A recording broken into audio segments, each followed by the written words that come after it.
Translation of verse number 21 to 27 of Surah Ahzab.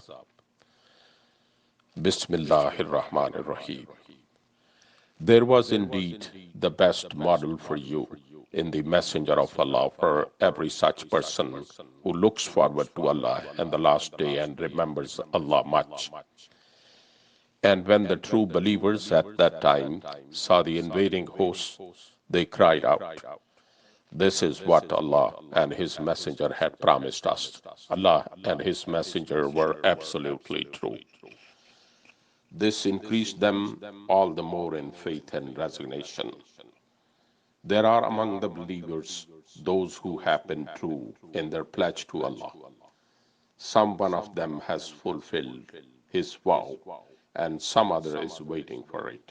They have made no change in their attitude.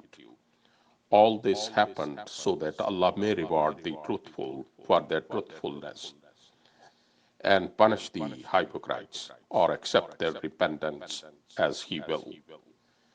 Indeed, Allah is all forgiving, all merciful. Allah turned back disbelievers. They retreated in their rage without gaining any advantage, and Allah was sufficient to fight on behalf of the believers.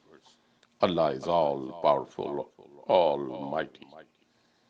Allah brought down from their fortresses those of the people of the book who had joined forces with the invaders and created such terror in their hearts that some of them you are slaying today and some taking as prisoners. He made you heirs of their land and their dwellings and their wealth and gave you that land which you had never trodden before. Allah is all powerful. Sadaqallahu al-Aliyyul Azim.